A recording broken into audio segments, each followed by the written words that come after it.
Well, welcome back once again, everyone. Today, we are going to be looking at essentially the drafting of the United States Constitution, looking at the Constitutional Convention and the writing and the various issues and arguments and conflicts and compromises that eventually led to the Constitution that we know being written, how all of that came about. And we'll also be looking today at some of the different principles that are woven into the Constitution to create a limited government, to embody those principles and beliefs that we know these people believed in, whether they were influenced by the Enlightenment, influenced by their own histories, by their state governments, how they embodied all of those things into a limited government for the new United States. And a lot of this today, or some of it, will be kind of a seventh grade a civics lesson, a bit of a rehash. So hopefully you'll get to see some familiar things today, maybe expand on some familiar things. So if you recall where we left this, the Articles of Confederation set up the first new government for the United States, which turned out to be pretty much a disaster. That what we were left with was a bunch of squabbling states that could not agree on much of anything. Government that was broke, that had no money to pay its debts. Its credibility was really being threatened because of financial problems. The economy is in terrible shape. Inflation is running rampant. States are just, recklessly coining money without any regard to the inflation situation or anything like that. And the national government really powerless to do anything about it, and no real sense of national unity, no real sense of national authority. And all of that eventually leads to so many problems that certainly not everyone, but at least enough people will finally say, we have to do something. We have to strengthen this government, or else everything's going to fall apart, or else we're going to be left with nothing. And this independence that we worked so hard to achieve and achieved under very difficult circumstances isn't going to last. So we've got to do something about that. So a lot of people have been concerned about that for a while. And the event that really is kind of the straw that breaks the camel's back, as it were, what convinces, like I said, not everyone, but at least enough people to say to get on board. We've got to have a serious attempt to fix this. Was an incident that occurred in Massachusetts called Shays' Rebellion. Now, I should point out here also the subtitle here, Nationalists Strengthen the Government. A nationalist is someone who believes in a stronger national government. And recall that the big problem with the Articles of Confederation is that the national government just is not strong enough to really hold the country together and deal with these problems. So we're going to see various people that at this point might identify themselves as a nationalist. All that means right now is that they want the national government to be stronger. But getting back to Shays' Rebellion. So this was here we are, another rebellion. I know we've had several. This one occurs in Massachusetts. It is led by a guy named Daniel Shays, a farmer. And Daniel Shays, like his followers, and he eventually has probably about 2,000 or so followers committing this insurrection with him. They are, Revolutionary War veterans. They are small farmers, generally poor farmers. Farming was for such a long time and still is a very debt-ridden business. So debt is a constant problem for farmers. But anyway, these are farmers that have fought in the revolution. They come back and they have lots of debts to pay. And a lot of states, including Massachusetts, had risen taxes significantly in order to pay off their war debts and deal with all of their, issues and govern themselves, all that sort of thing. And so people like Daniel Shays found that taxes were extremely high. They have no money. The economy is very, very depressed. And so they find themselves in very, very difficult financial situation. And they can't pay their mortgages on their farms because their taxes have been risen so high they can't pay them. So their farms are being foreclosed upon. And their land is being confiscated. So you can imagine how these farmers would be pretty upset about that. Nobody wants to have their land confiscated. And we know how these people feel about taxes. And furthermore, since these are people who are veterans of the revolution, they would be saying, and they were saying, we just fought a war to get out from under a government that taxed us unfairly, that took away our rights, and this is no better. We have just swapped out one for the other. And so the things that they are saying about the government and why they are committing this insurrection are some of the same things that they would have said 10 years before fighting in the revolution. They're saying this is not right, and this is a government that is not protecting us and not protecting our property. So Daniel Shays and his eventually about 2,000 followers are wreaking havoc throughout the countryside of Massachusetts, busting up into the courthouses and stopping the foreclosures from taking place, harassing the judges and the other legal officials, judicial officials, and stopping the land confiscations and stopping the foreclosures. Well, the thing with Shays Rebellion is this. It is eventually put down, but it's put down by state militia. So the state of Massachusetts really is on its own to put down this rebellion. And they do that relatively easily. But here's the thing. They have to do that themselves. When they call for national help, the way you would think a state might do if they're being directly challenged like this, if there's someone actually leading a rebellion against the government, the national government was powerless to do anything. The national government really couldn't do anything but just go, sorry, can't help you, because they were just too disjointed. They had no money. They're bankrupt. They're broke. They had no money to raise forces and stop Daniel Shays. It was just so disjointed and not a clear chain of command. They were unable to respond. So yes, Massachusetts successfully and arguably pretty handily puts down this rebellion. The fact that the national government could not respond to a direct threat, that it was too weak to respond to this direct threat, brings us to the significance of Shays Rebellion. This demonstrated to a lot of people, or at least to enough people, that the national government was just too weak. This is what gets enough people convinced that this government was just way too weak and that it was dangerously weak. And if they did not do something to strengthen it, then this kind of thing was going to continue to happen. And they worried that Shays Rebellion was going to inspire similar insurrections in other states, and then they might really have a problem on their hands.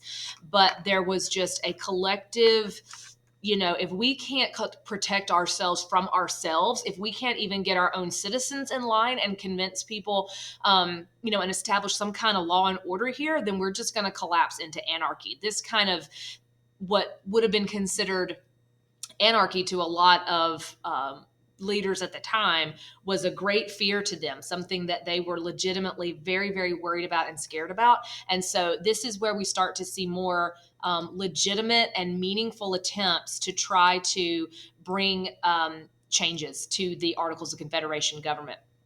So not long after Shays Rebellion, a call is put out to the individual states to send delegates to Philadelphia to try to revise the Articles of Confederation. And so this is going to lead to eventually what we call the Philadelphia Convention. Sometimes we know it as the Constitutional Convention, that begins in May of 1787.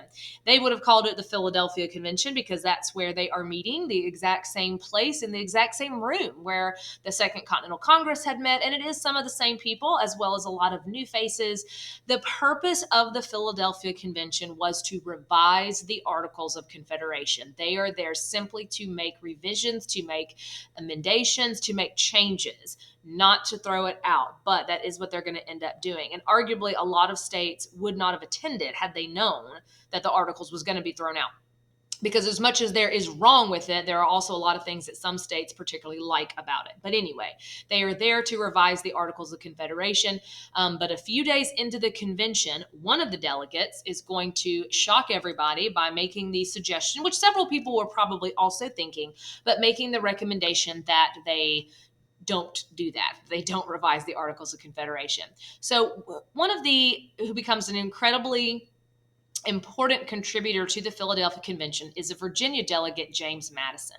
James Madison, again, a Virginia delegate, relatively young at this point. Some of you may recognize the name and know that he does eventually go on to be president himself. But at this point, he's establishing himself as a key figure at the Constitutional or Philadelphia Convention. James Madison's contributions to the Constitution are so significant. He contributes to it probably more than any other one single candidate or one single representative does, so much so that he's often called the father of the Constitution, because it is the whole basic framework of it was kind of his idea. Now, he gets a lot of those ideas from other things, but he is the one that suggests the essential framework from which the Constitution is built. So he emerges as a significant leader in the fight for a new Constitution, but also can be argued as kind of the grand architect behind a lot of the Constitution. So Madison is a couple of days in the convention going to make a proposal. He comes to the convention with a new idea of what to do, what becomes known and what they operate under as the Virginia Plan. It's named Virginia Plan because Madison is the one that proposes it on behalf of the Virginia delegation. Again, he is a Virginian. The Virginia Plan suggests, for one thing, throwing out the Articles of Confederation, scrapping it completely, and writing instead a whole new constitution, which is not technically what the delegates were authorized to do in this case, but that is what he is suggesting. The Articles of Confederation can't be fixed. It's too broken. There are too many systemic problems in it that we're going to essentially have to rewrite the government anyway. So let's start over from scratch. The Virginia Plan proposes a 3-branch government, whereas the Articles of Confederation was only one. So he is suggesting that in addition to the legislative branch, that we're also going to add a national executive of some kind and a judicial branch. And the other big difference here, as well as the 3 branches, is Madison proposes that in the Congress, in the legislature, in the legislative branch of government, that representation be based on population. So how many people live in the state, how big the population is, that would determine how many representatives, how many delegates, how many votes they got in that legislature. If you recall, under the Articles, it was equal across the board. Every state was the same. Now, Madison believe that's going to benefit Madison state because it is a large state. Virginia was a big state. But for Madison, it more came from this idea that the national government, the legislative branch anyway, needed to represent the people. It did not represent the states. It was supposed to represent the people. And the only way to make that happen was to do it proportionally by population. So this is already a very big, scary moment to some of the delegates because, one, he's suggesting a whole new constitution, but by suggesting a 3-branch government that is going to have a lot more power to it, that's a little scary to some. So for the next couple of days, they go back and forth over whether or not they're going to pursue this Virginia plan or a competing plan that was called the New Jersey plan, that was more keeping a lot of things the same, just tweaking the articles. But ultimately, after a few days, the convention decides to go with Madison's Virginia plan. And so from there forward, they are now no longer in the process of revising the Articles of Confederation, but writing a whole new constitution based on those principles. And the Virginia plan is going to be the framework from which they will go from there. But to say that they have, skipped. New Jersey plan was the other idea that suggested keeping the Articles of Confederation, but just tweaking it and adding a few things like power of taxation and stuff along those lines. Typically, smaller states liked the New Jersey plan, and like a small state like New Jersey, for example, and the larger states liked the Virginia plan. And we're going to see why that is in just a moment. So they go with Virginia plan, but that doesn't mean that the fight stopped there. This is only the beginning of the fighting, and the arguing and the scheming and the wheeling and the dealing and all of that. This next subsection, titled Conflict Leads to Compromise, that word compromise is really important. The Constitution is oftentimes called a bundle of compromises because there are compromises all through it. A compromise, of course, being an agreement where nobody's getting everything that they want, but everybody's giving a little bit in order to move forward. And truly, the Constitution is full of compromises. They are everywhere. The entire thing is a big compromise. Nobody gets 100% of what they want, and it's only by the ability to compromise and to give in on certain places. And sometimes they compromise on things that we might heavily criticize today. But in the end, that's how it gets done. If everybody had dug their heels in and say, my way or nothing, we would not have had a constitution. So there are lots of compromises in this. We are going to look at some of the big ones, starting with the one that was like the big roadblock, the one that this whole thing is moving along and they just hit a brick wall when it came to this issue, and this threatens to derail the whole process. They almost end up not having a constitution. Some delegates almost just go home. I'm going to move myself up here. Because of this issue. And that is the problem of representation, and more specifically, the problem of representation in Congress. Recall that Madison has suggested that representation in Congress be based on population. The Articles of Confederation and the way the New Jersey plan was suggesting based it on equality. Well, some states like that, some states don't. The larger states want it based on population, like Madison. And that makes sense. As larger states like Virginia and New York and Pennsylvania, that means they're going to get more representation. they're going to get more delegates in Congress. They're going to have a stronger voice in the national government. And you can say how they would argue that that was more fair, that it's not just we want to rule over everybody. They would say it's not fair that we only get one delegate to represent our 100,000 people, and I'm making these numbers up, and you get one delegate to represent 5,000 people, that's not fair. And that means that our people's voice proportionally counts for less. And like I said with Madison, he believed that the national government, the legislature, needed to represent the people, not the states. And so therefore it needed to be done by population. But you can also see how that would make the small states go crazy. So the other side of this argument is the small states that say, like New Jersey, like Rhode Island, who by the way wasn't even there because Rhode Island didn't even want to participate in this. They the only state that didn't send a delegate because they were so nervous about giving up any of their power. But anyway, the small states wanted it to be equal across the board, like it was under the Articles, and as the New Jersey plan was suggesting, because in their view, if it's done by population, they'll always get outvoted.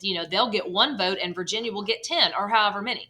And they said that isn't fair. We're not going to be just ruled over and walked all over by the big states. It should be equal across the board. So this threatens to derail the whole process. Madison is insistent that it's got to be by population or nothing. The small states are threatening to go home. And eventually, they finally agree to a compromise. And this compromise we call the Great Compromise because, again, this was such a big problem that threatened to derail the whole process. The Great Compromise allows it to proceed forward. Sometimes you might see this called the Connecticut Compromise because it was proposed by a delegate from Connecticut, but most likely the Great Compromise. They would have called it Connecticut Compromise because in their minds, there would have been no context for calling it the Great Compromise. But anyway, here's what they decide in the Great Compromise. This has to do with Congress. First of all, Congress will be a bicameral Congress. Okay, bicameral is a fancy word. Bi, like two, bicycle, two things. Bicameral means two houses. Okay, so it's going to be a two-house Congress, a two-chamber Congress. All right, and in those two chambers, basically, they're going to split the way the representation is done. So in the upper house of Congress, the upper house of Congress, which is the Senate, we call that the Senate. In that upper house of Congress, the Senate, it is equal. All states are represented equally, and they get 2 senators per state, if you look at this visual right here. So in the Senate, every state is represented equally. It does not matter how big or small. A small state like Rhode Island is going to get 2 delegates. A big state like New York is going to get 2 delegates. Or if you want to look at it in today's terms, California gets 2 delegates. It doesn't matter how big or small they are. That's it. The lower house of Congress, that is the House of Representatives. Okay, the lower house of Congress is the House of Representatives. That one is based on population. So in the House of Representatives, it depends on how many people live in the state, not the size of the state geographically, but how many people live in the state as to how many delegates they will have. So those with larger populations, let's again use a modern day example of California, have more delegates. California has, I think, 54 delegates in the House. Some states only have like 2. Alabama has 7. So it depends, and it's proportional, and they update that proportion from time to time. But like for every 100,000 people, you get a delegate or something along those lines. So that way, the big states get a little bit of what they want with proportional or population representation in the House, but the smaller states are appeased because they're going to be represented equally in the Senate. And this is also a bit of a compromise over what the Congress was supposed, together we call this Congress, of course, what the Congress is supposed to represent, because Madison was arguing that Congress needs to represent the people, and some were saying no, it should represent the states. And that's kind of what's being compromised here as well, because originally we don't really see it this way now, but the House was meant to represent the people and the Senate was supposed to represent the states. That was where state governments were being represented. But that kind of changes a little bit over time.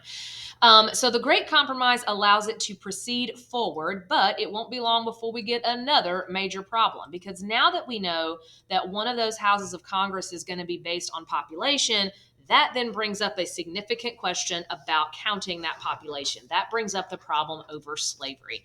And slavery is a very touchy and uncomfortable issue when it comes to the Constitution. And when we think about there being a problem of slavery, our minds probably immediately go to, they were questioning whether or not to allow it or whether or not to have it. that is not, unfortunately, what they were discussing at the Constitutional Convention. Were there delegates that had issues with slavery? Yes, but that was not something that was really practical to be on the table at this point.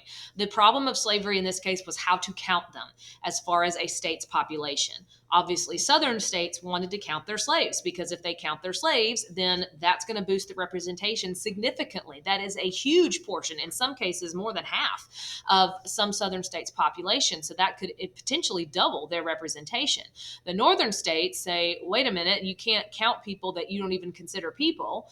And they don't want to be ruled over by the South, because this would mean the South would absolutely dominate the House of Representatives, which they do not want. So they go back and forth about this one as well for quite some time before they come up with arguably one of the more infamous parts of the and uncomfortable parts of the Constitution. Well, the part that we call the 3/5 compromise. The 3/5 compromise essentially says that Southern states, or slave states rather, get to count 3/5 of their slaves. So they get to count a proportion of them. Or you can look at it as every one slave counts as 3/5 of a person, well, they would have said other persons. So 3/5 of a non-enslaved person.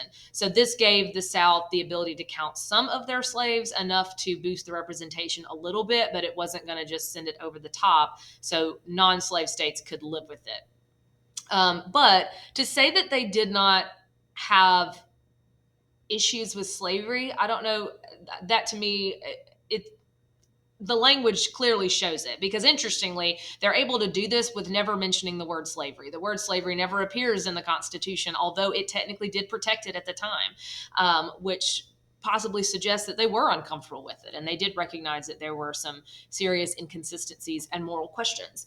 Now, those are not the only compromises that they make. They compromise about everything: the executive branch, the election of the president, just about everything, down to every word is, they have to hash out, and they spend the whole summer of 1787 locked up in this room hashing out all these details. And some of them never fully happy with the result that they get, but we'll look more at that part of it later. Now let's shift to looking at some of the basic principles, some of the ways in which the government that they created in Philadelphia in the summer of 1787 created a limited government, how some of these Enlightenment theories, how some of these ideas created a government that was significantly stronger, but still limited, still one that is not all powerful, and still one that would have significant limitations on it. So some of these principles include things like federalism. The United States government is based on the principle of federalism. And for some reason, this is a hard concept or hard vocabulary term for a lot of students to remember. The thing is, this is a funny sounding, fancy sounding word for something that you really probably already know about the United States government. Federalism simply means that the government of the United States is split between national government and state government. It refers to the separation or the sharing of power between national government and state government. And another thing you need to know just for life is that federal means national. When we talk about the federal government, that means the national government, the government that is over the whole country, that's headquartered in Washington and all of that. Federalism is the principle that we have shared powers, shared government, separation between national government and state government. Think of it as two governments. We have a dual government system in the United States. And you probably already knew this. You knew that we have national government in Washington that makes laws for the whole country, but we still have state government here in Alabama that makes laws just for the state of Alabama. That is federalism, okay? Now, the thing is, the Articles of Confederation was a federal system too. But what this means is it's limited, because the national government doesn't have all power. The states have a lot of powers too. There are some things a national government cannot do because the states do them. There are some things that the states cannot do because the national government handles it. So it's limitations on both of them. It's a principle that limits their power. And the United States is actually quite a minority in the world when it comes to this. Most countries of the world are not federal systems. Most of them are what you'd call unitary systems, meaning they have one government. But in the United States, we have two. And sometimes that's confusing and sometimes it causes problems. But in our case, we typically look at it as a way of limiting power and also maybe a practical way of governing a country of our size, because we are quite large. Not the largest in the world, of course, but still pretty big.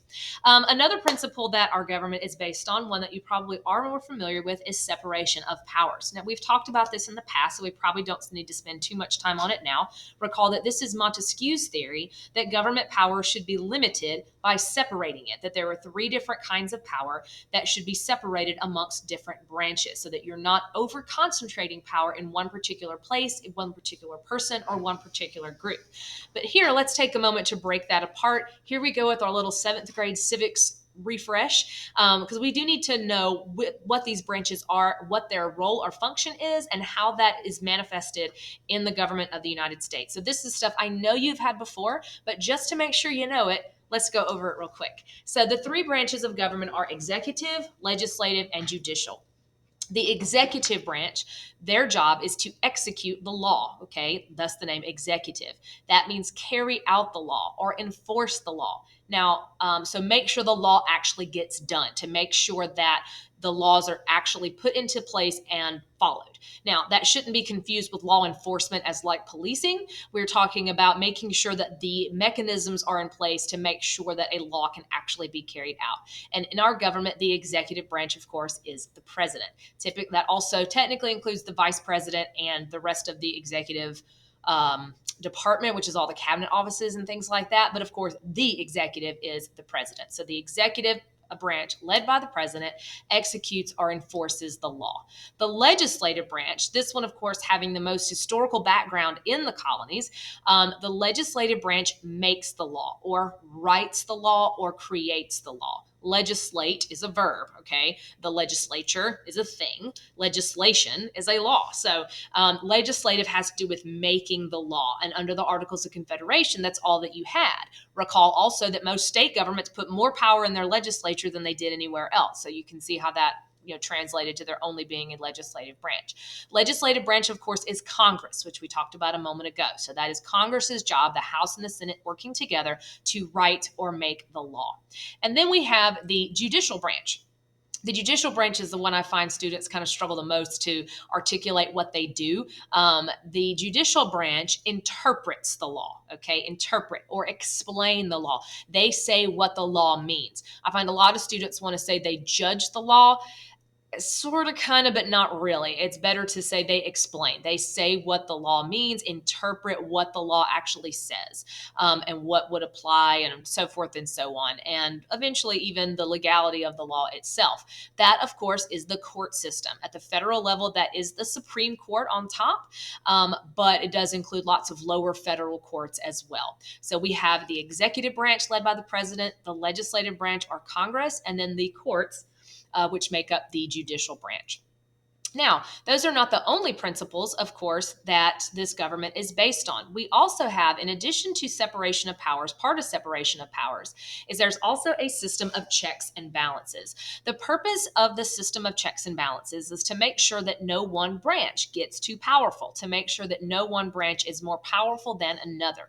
So there's all these checks they have on each other's power, or things that they can do perhaps to block a branch from doing a particular thing, or instances in which they may have to work together in order for something to happen, to prevent the executive from just doing whatever they want, to prevent Congress from just passing any kind of law, to prevent the courts from acting out beyond what they were authorized to do.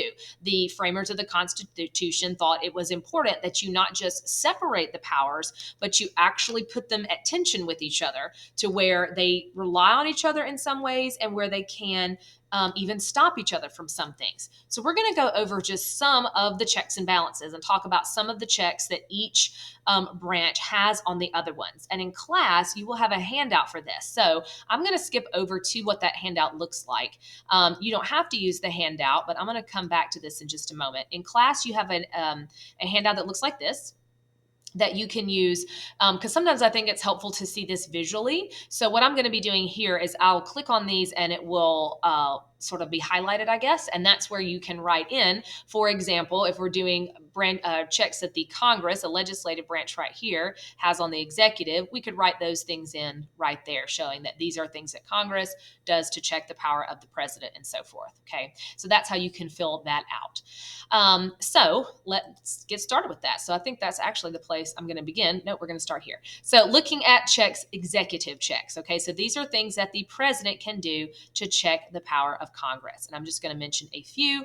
As always, if you need to pause the video and go back, please do so. This includes things like, the big one is the veto power. The president does have the power to veto an act of Congress, which means basically to say no. So Congress could pass a law and the president could say no and veto that. Now, that veto gets used very rare by some presidents. There are some presidents that use it all the time. We will talk later about sort of the historical evolution of that veto power and how it has been, the meaning of it has kind of changed over time. But that was an important one that they wanted to give to the president to make sure Congress could not just pass any kind of law that they wanted. The president can also propose laws. Now, technically, that is something anybody could do, but is actually sort of seen as one of the jobs of the president is to propose laws to Congress, to put forth a program and an agenda to Congress, to sort of steer them in a certain way, perhaps. Now, Congress doesn't have to follow it, but that is sort of one of those things. So the veto power is arguably one of the biggest ones that the president has on Congress, and also proposing legislation. And also the president has to sign laws. He can veto them, but also if the president doesn't sign it, then the law may not be valid. So the president is kind of the beginning and the end of that lawmaking process. So those are some important checks that the executive has on the Congress, or the legislative branch. Now let's look at checks that the executive has on the courts. You'll find in this that the courts are arguably the most independent of the three, but the president, and only the president, has the ability and the power to appoint justices to the Supreme Court and also to your lower federal court. So when a vacancy comes open on the Supreme Court, either someone retires or they die or something like that, only the president can make that appointment. They are not elected. Congress does not nominate those people. Only the president can nominate justices to the Supreme Court and other federal courts. The president also does have the power of pardon and reprieve. To pardon means forgiveness. So if the court has deemed someone guilty for something, the president could pardon them. They don't do that a whole lot. That's usually a symbolic kind of a thing, but they do have that authority. A reprieve would be like lessening a sentence. But other than that, the president is really not able to do too much with the courts, nor is Congress. Now let's take a look at Congress. Congress, as far as Congress's checks on the president, ways that the legislative branch can check the executive. Big one there is overriding a presidential veto. We said a moment ago that the president can veto a law. Congress does have the ability to override a presidential veto. So to go back and vote again and pass it anyway without the president's approval. Now, that's not easy to do. They have to have a very, very large number of votes, more than a majority. So it's not easy, but it can happen. So they could, if they thought something was important, they could override the president there. The Congress has to approve presidential appointments. Now, by that, I don't mean like approving his doctor's appointment, but there's all kinds of executive agencies, offices, the court, that the president makes appointments to. Those do have to go through Congress, and they can reject them if they don't think the president has proposed someone who is qualified or whatever. They can reject a presidential nominee and block it outright, or stop them from it in some cases. And another big one that always comes up, and we need to talk about it a little bit on its own, is impeachment. The big check that they have on the power of the president is the impeachment power. Impeach is one of the, I think, biggest, most misunderstood concepts. Maybe not so much now because we've heard the word more recently, and we've seen it happen more recently. Maybe we have a better understanding of it. But impeachment is oftentimes people really sure they know what it is and are oftentimes wrong. Impeachment simply means to charge the president with a crime. That's it. To charge him with a crime. And only the House can vote for articles of impeachment. The misunderstanding that people often have is impeachment is when you kick the president out of office. It does not mean that. As we've seen in recent years, impeachment happened, recently 3 times in the past, 25 years. No president has ever been removed from office. It's been used 4 times total. And no president has ever actually been removed. It just means charged. It just means we have reason to believe the person has broken the law. Now, it could result in removal. That is absolutely a possibility. That is one destination that impeachment could lead to. But if they're found not guilty, then they're going to stay in office. So it just means charging with a crime. Also, impeachment is not like a recall election. Some states have recall elections where they can say, we don't think the governor's doing a good job, so we're going to vote him out. impeachment, there has to be significant evidence that a crime has been committed. They've done something illegal. High crimes and misdemeanors is what the Constitution says. So not like getting a parking ticket or something, but something more serious. They also have that power against Supreme Court justices as well, but we typically think about it mostly in the context of the president. So speaking of the courts, the legislative branch checks on the courts. Again, impeachment, I just mentioned that one for the president. It is also something they can do to justices of the Supreme Court. The other thing Congress can do to change the power, or to change, not change, but to check the power of the court, Congress can change the size of the court. They rarely do that, but they actually do have that authority. And Congress could start the process of amending the Constitution. If the courts had said something that about the Constitution or ruled a certain way that Congress didn't agree with, they could start the process of changing it. Now, changes to the Constitution don't have to start with Congress. There are other ways around that, but that is one way that they could sort of skirt around, a difficult way to sort of skirt around what the court has actually said. Now let's look at the courts. And these two I like to do together because it is the same. What the courts can do to the executive, let me point the right way. And to the legislative branch is actually the same. So you can put the same thing in both of these spaces. And that is that the courts could strike down an act of the president or an act of Congress if it is unconstitutional. If they deem it to be unconstitutional, in violation of the Constitution, they could block that action. So if Congress passes a law that the court says is inconsistent with the Constitution, they can strike down that law. If the president does something that they say is unconstitutional, they can strike it down, whether the president has done a personal action, but usually that means an executive action of the president if they deem that to be in violation of the Constitution. So they can block either of those things. That's why we said Congress could go back and change the Constitution. So if they said this law is unconstitutional, well, the courts could go back and change it if they wanted to. Difficult, not very likely, but it is possible. So the idea here is, let me go back to our previous slide, is that no one branch could become too powerful. Congress could be blocked from passing a certain kind of law, so forth and so on, and puts them at attention. And sometimes they have to work together. So like for a new law to go into effect, in most cases, the president has to sign it and the courts would have to technically agree with it. Doesn't immediately go for their review, but it could. So they kind of have to work together sometimes as well. So that system of checks and balances keep things literally more balanced. The last compromise I want to mention is one that has to do with the election of the president. And I like to talk about this one because in our day and age, we just need to understand this, and that's the Electoral College. The Electoral College is a compromise over how to elect the president. The framers of the Constitution were concerned, believe it or not, that the average, regular, everyday folks were not to be entrusted with the election of the president, that the election of the president was too sensitive to trust to the common people. They did not trust the common people, who in their day were not educated and so forth. And they said that is something you cannot leave to them. That needs to be done by people who know what they're doing. So it needs to be done by representation. So the Electoral College is a system in which it's not actually the president in our country is not elected by popular vote. We vote on representatives to vote for us. So the Electoral College, every state gets a slate of electors, okay? And that slate of electors is based on the number of people they have in Congress. So that gives the number of electoral votes that they have. So that's why Alabama has 9, because we have 7 people in the House, 2 senators, that equals 9. So every state gets to choose a slate of electors that make up the Electoral College. They get to choose. So Alabama gets to choose 9 people to go to the Electoral College. The Electoral College meets usually in December of the election year, and they are the ones who actually count the official votes for president. This is why they always talk about it's the electoral votes. It's not the popular vote, it is the electoral vote. That is what counts, and that's what actually elects the president.